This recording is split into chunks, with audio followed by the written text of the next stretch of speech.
Hello friends, welcome to commerce time. Commerce time में आपका स्वागत है। आज हम लोग पढ़ेंगे कंपनी शेयर, कंपनी के लेखे, class 12 NCERT based UP board. सबसे पहले मेरे चैनल को सब्सक्राइब करें और बेल आइकन को ऑल पे प्रेस करें ताकि मेरे आने वाली हर लेटेस्ट वीडियो की जानकारी आपको होती रहे। और चैनल को, वीडियो को सब्सक्राइब करें अगर वीडियो अच्छी लगी हो तो। कंपनी के लेखे चैप्टर का नाम है अंश। तो कंपनी से आशय सबसे पहले, कंपनी एक कृत्रिम व्यक्ति है जिसका निर्माण किसी विधान द्वारा किया जाता है, जिसका एक वैधानिक अस्तित्व होता है। दूसरे शब्दों में कहें तो कंपनी व्यक्तियों की एक ऐच्छिक संस्था है जिसकी पूंजी छोटे छोटे अंशों में विभक्त होती है जो लाभ कमाने के उद्देश्य से बनाई जाती है। तो ये कंपनी की आशय रहे, यानी कंपनी का अर्थ।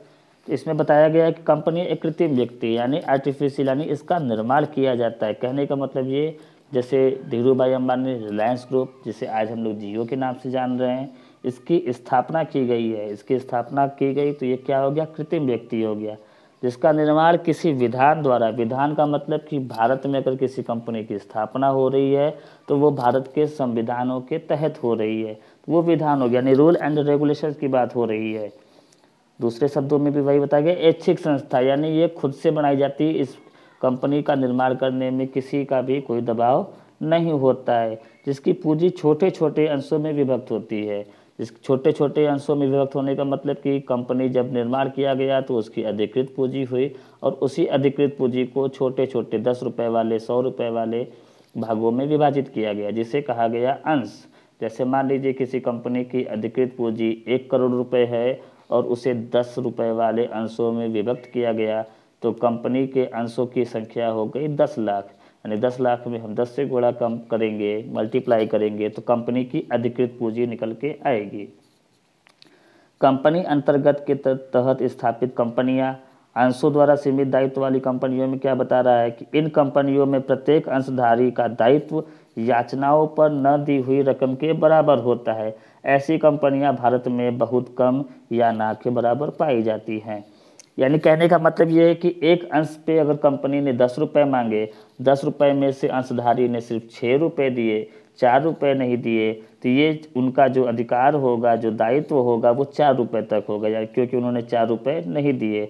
लिखा है ना कि प्रत्येक अंशधारी दायित्व याचनाओं पर न दी हुई रकम, न दी हुई रकम का मतलब क्या, 10 रुपये में से 6 रुपये का भुगतान हो गया, 4 रुपये का भुगतान नहीं हुआ, तो दायित्व 4 रुपये के बराबर होगा। कंपनी अधिनियम के अंतर्गत स्थापित कंपनियों में अंशों द्वारा सीमित दायित्व वाली कंपनियां, यह भी आपने पढ़ा। फिर गारंटी द्वारा सीमित दायित्व वाली कंपनियों में इसमें लिखा है कि इसमें प्रत्येक सदस्य का दायित्व कंपनी के विघटन के समय तथा अपने अंशों की याचनाओं पर बकाया के लिए भी उनका दायित्व होता है। इसे गारंटी द्वारा सीमित दायित्व वाली कंपनियां कहते हैं। यानी कहने का मतलब ये कि कोई अंशधारी है तो उसका दायित्व कंपनी के विघटन तक, यानी जब भी कंपनी स्थापित हो रही है और कंपनी 10 साल, 20 साल, 50 साल बाद भी बंद होती है, तो अंशधारियों का दायित्व उस समय तक होता है। और एक दायित्व और होता है कि अगर कंपनी ने एक अंशों पे 10 रुपये मांगे और 10 रुपये का पूर्ण भुगतान नहीं हुआ है, तो वहाँ पर भी होता है, जैसा कि आपने पीछे वाले हेडिंग में समझा था। यानी 10 रुपये के अंश में मान लीजिए मैंने 8 रुपये दिए, 2 रुपये नहीं दिए, यहाँ भी हमारा दायित्व है और मैंने गारंटी वाला है, तो यानी मैंने गारंटी दिया हुआ है, अंशधारी ने गारंटी दिया है कि हम आपको 2 रुपये, यानी ये मेरा दायित्व है, इसका भुगतान हम करेंगे। और एक दायित्व क्या है, विघटन के समय का, यानी कंपनी का समापन होता है, विघटन होता है और इस पर भी कोई दायित्व अगर रहती है तो उसका भुगतान अंशधारी करता है। असीमित दायित्व वाली कंपनियां, ऐसे कंपनियों का चलन भी बहुत कम होता है।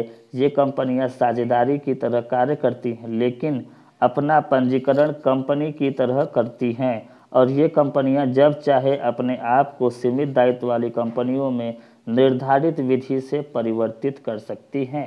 यानी कहने का मतलब क्या है, ये कंपनियों का भी चलन बहुत कम होता है और ऐसी कंपनियां एज अ पार्टनरशिप, जैसे हीरो होंडा का भी एक ज़माने में मिक्स थी, ये साझेदारी थी, लेकिन जब ये अलग हुई तो एक कंपनी का रूप ले लिया। हीरो कंपनी अलग हो गई और होंडा कंपनी आज की डेट में अलग हो गई। तो इनका क्या था, एक निर्धारित विधि थी, एक सिस्टम बनाया गया है हमारे संविधान में, उस सिस्टम के तहत उन्होंने अपने आप को सीमित दायित्व वाली कंपनियों में चेंज कर लिया। प्राइवेट कंपनी, निजी कंपनी से आशय ऐसी कंपनी से है जिसकी प्रदत्त पूंजी 10 लाख या इससे अधिक निर्धारित की गई हो, जिसके सदस्यों की संख्या 200 तक सीमित हो, लेकिन इस संख्या में उन लोगों को सम्मिलित नहीं किया जाता है जो कंपनी के कर्मचारी हों तथा ऐसे व्यक्ति जो पहले कंपनी के सदस्य रह चुके हों। इसकी न्यूनतम संख्या 2 होती है। आपके एक प्राइवेट कंपनी के सदस्यों की न्यूनतम संख्या 2 और अधिकतम संख्या 200 तक, लेकिन कंपनी के कर्मचारियों को छोड़कर। कैसे कर्मचारी? जो कंपनी में वर्तमान में कार्य कर रहे हैं या जो पहले कार्य कर चुके हों, इन कर्मचारियों को छोड़कर सदस्यों की अधिकतम संख्या 200, न्यूनतम संख्या 2। पब्लिक कंपनी अधिनियम 2013 की धारा 271 के अनुसार पब्लिक कंपनी से आशय ऐसी कंपनी से है जिसकी प्रदत्त पूंजी 5 लाख रुपए या इससे अधिक होती है।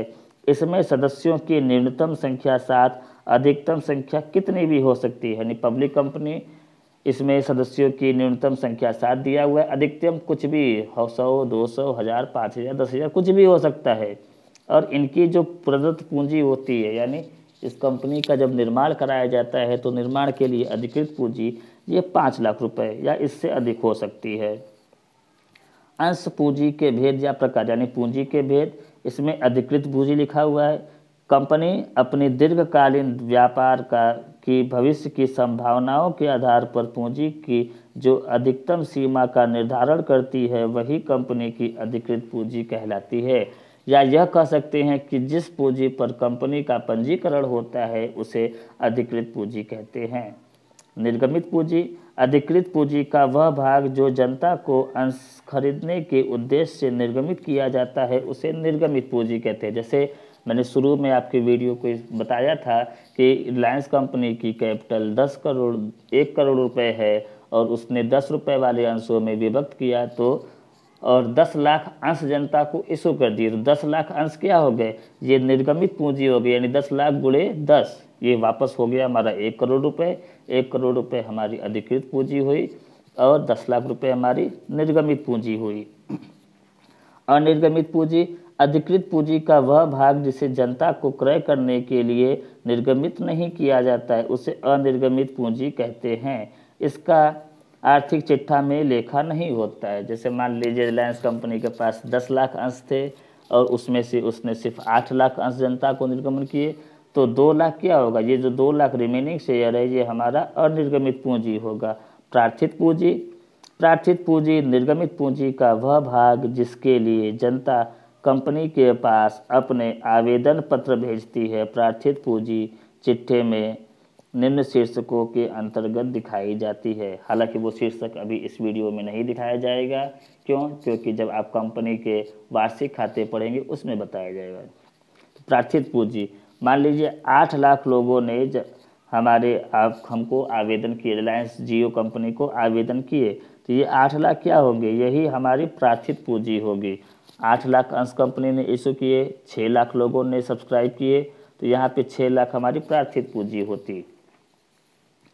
याचित पूंजी, प्रायः कंपनियां अंशों का पूरा मूल्य एक साथ न मांगकर उसका कुछ हिस्सा आवेदन के वक्त, कुछ हिस्सा शेयर जमा करते वक्त और कुछ हिस्सा फर्स्ट कॉल और कुछ हिस्सा फाइनल कॉल मांगती है। प्रार्थित पूंजी का वह भाग जिसे कंपनी अपने अंशधारियों से मांगती है उसे याचित पूंजी कहते हैं। यानी कहने का मतलब ये है कि जब कंपनी ने शेयर इशू किए तो उस एक अंश का दाम 10 रुपये और ये 10 रुपये कंपनी कई हिस्सों में मांगती है। हिस्सों का मतलब जैसे कंपनी ने एप्लीकेशन पे कर दिया, अलॉटमेंट पे कर दिया, आवंटन पे, फर्स्ट कॉल, प्रथम याचना, द्वितीय याचना, अंतिम याचना। हर कंपनियों के अलग अलग तरीके होते हैं। कभी कभी कंपनी आवेदन, आवंटन और प्रथम एवं अंतिम याचना भी मांग लेती है।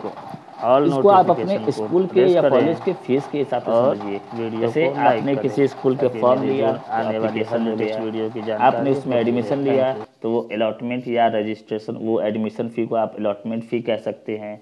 उसके बाद स्कूल वाले फीस मांगते हैं पर मंथ, लेकिन कंपनियों में पर मंथ नहीं चलता है। कंपनी फीस को 3 ही बार में मांगती है, या तो प्रथम या प्रथम द्वितीय और अंतिम, या प्रथम और द्वितीय एवं अंतिम, या प्रथम एवं अंतिम।